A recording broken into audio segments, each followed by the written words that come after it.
In February of 1959, 9 experienced hikers from the Ural Polytechnical Institute set out on a skiing expedition into the Ural Mountains.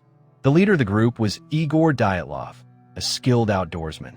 The journey was supposed to be a test of endurance, but it became one of history's most haunting mysteries. When the group failed to return on schedule, a search team was sent into the mountains. What they found shocked even the most hardened rescuers. The hiker's tent was discovered, ripped open from the inside. Inside, all their belongings were left behind: boots, coats, food, even money. It looked as if the hikers had fled in a panic into the freezing night. Their bodies were found scattered across the snowy slopes. Some were dressed in only underwear, barefoot in sub-zero temperatures. 2 had burns on their skin, as if they had been too close to a fire. Others had strange, severe internal injuries, broken ribs, crushed skulls, yet their skin showed no signs of trauma. One young woman was found without her tongue. Investigators were baffled. There were no signs of struggle with another person, no animal tracks nearby. Radiation was even detected on some of their clothing. Over the years, theories have piled up: an avalanche, military testing, UFOs, even a Yeti attack. But none can fully explain the torn tent, the missing tongue, or the silent terror that drove 9 skilled hikers into the snow to die. More than 60 years later, the Dyatlov Pass incident remains unsolved, a frozen mystery buried in the heart of the Ural Mountains. At the base of Japan's majestic Mount Fuji lies a forest unlike any other. Dense, silent, and unsettling, it is called Aokigahara.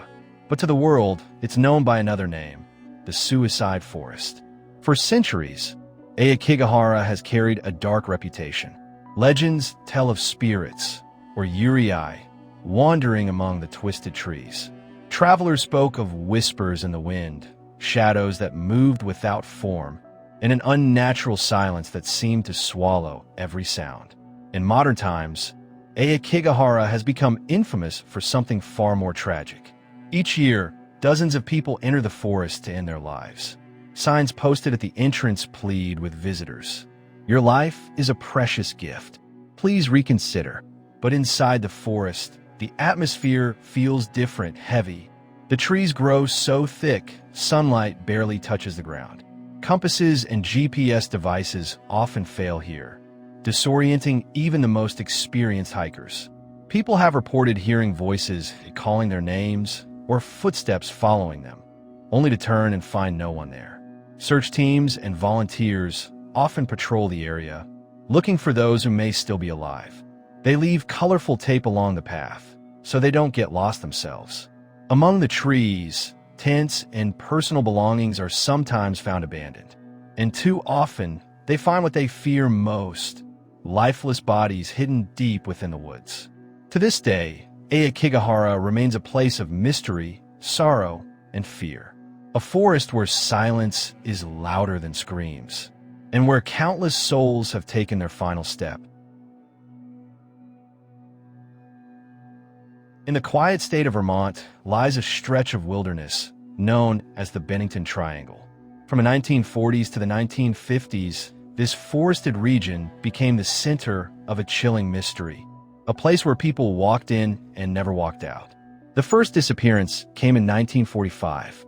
A 74-year-old hunting guide, familiar with every inch of the woods, vanished without a trace. Search parties combed the area, but no evidence was ever found. Then came 1946. A college student named Paula Weldon went for a hike along a popular trail. Witnesses saw her enter the forest, but she was never seen again. Her disappearance sparked one of the largest search operations in Vermont's history, yet no clues were ever uncovered. The vanishings didn't stop there. A veteran named James Tedford boarded a bus that passed through the region. When the bus reached its destination, Tedford was gone. His belongings left behind, his seat still warm, but he had simply vanished. Between 1945 and 1950, at least 5 unexplained disappearances plagued the area. Some victims were eventually found, lifeless, in bizarre conditions. Others were never recovered at all. Locals began to whisper about the land being cursed.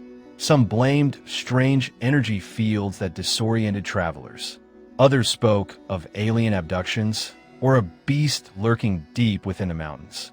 To this day, the Bennington Triangle remains one of America's most puzzling mysteries, a forest that seems to swallow people whole and keep its secrets hidden forever.